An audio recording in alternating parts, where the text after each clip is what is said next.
सगळ्यात पहिले छत्रपती सेना classes, city classes, गुरुकुल classes यांचं खूप खूप धन्यवाद। म्हणजे यांच्यामुळे आज आपल्याला नाशिकमध्ये सुनील सावंत सरांचं आपल्याला मार्गदर्शन मिळालं। आणि सगळ्यात पहिलं मी तर काय त्या रावसाहेब थोरात या कार्यक्रमात मी आलो नव्हतो सर, मुलगा पुतणी आणि मिसेस आल्या होत्या। त्यांनी सांगितलं की सर म्हणजे असा असा कार्यक्रम होता झाला, बरं 5,000 रुपये भरायचे म्हणजे 4,900 रुपये, पहिला अंगाला काटा आला सर। सामान्य माणसाचे आणि त्यातल्या 2 मुलांचे भरायचे म्हटल्यानंतर नक्कीच अंगाला काटा येणार आहे। पण आज असं वाटतं की सर तुमचा पुढचाही काही कार्यक्रम असेल तर आम्हाला नक्की आवर्जून मला जर कळलं तर मी नक्की येणार आणि सगळी फॅमिलीसह नक्कीच आम्ही हजर असणार आहे सर। तर त्याबद्दल आणि सर एवढ्यावर नाही थांबणार आहे, मी हाही प्रयत्न करतोय की नाशिकमध्ये आणखी अशा पद्धतीचे कुठे कार्यक्रम मला घेता येईल, माझ्या ऑफिसमध्ये घेता येईल का किंवा माझ्या मुलाच्या शाळेमध्ये मला करता येईल का, मी हा सुद्धा विचार करतो। कारण मुलाच्या म्हणजे मुलींच्या शाळेमध्ये आता मी पॅरेंट्स पीटीए मध्ये आहे, तर त्या ठिकाणी पण मी विचार करतोय। तर अशा पद्धतीने जर नक्कीच तुम्हाला जर बोलवता आलं तर आमचं भाग्य असेल सर ते। तर हा एक विचार करतोय सर। तुमच्याकडून मी पहिल्या दिवशी तुम्हाला एक सांगितलं होतं सर तुम्ही कुठल्या गिरणीचं पीठ खाता, एवढी एनर्जी घेऊन येत।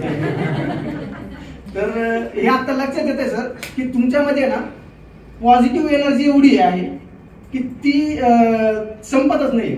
आणि ती का नाही संपत आहे किंवा का हे होतंय हे आता आम्हाला समजायला लागलं की मी काही तुमच्याकडून काही गुण घेतले। जसं कुठली संधी नाही म्हणून आली ना तर नो आला तर माणसं थांबून घेतात, पण नो आला की इथून पुढे सर मी विचार करेल नेक्स्ट अपॉर्च्युनिटी। म्हणजे नो म्हणजे नेक्स्ट अपॉर्च्युनिटीच म्हणणार मी त्याला, नो म्हणजे थांबायचं असं कधीच नाही म्हणणार। म्हणजे कधीच निगेटिव्ह हा विचार मी मनातूनच काढून टाकणार आहे सर।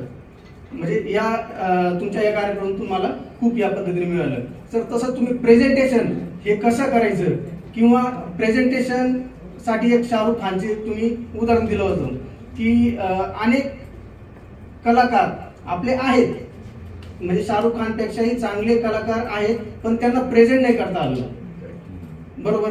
आता यांना याच्यापैकी जर कोणाला विचारलं की लेखा गुप्ता ही कोण होती हे कोणालाच माहित नाही, पण माधुरी दीक्षित कोण होती हे जर विचारलं तर नक्कीच सगळ्यांना माहिती आहे, बरोबर। माधुरी दीक्षितची ही मेकअप आर्टिस्ट ही लेखा गुप्ता होती।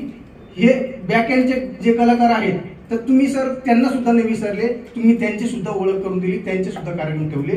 म्हणजे तुम्ही संपूर्ण टीम सोबत घेऊन चाललात, तर त्याच्यात खूप मोठा आनंद आम्हाला म्हणजे मलाही वाटला सर। तुमच्या बरोबर जर असंच असोसिएट आम्हाला कायमचं होता आलं तर खूप खूप आम्ही भाग्यवान असू सर। धन्यवाद सर।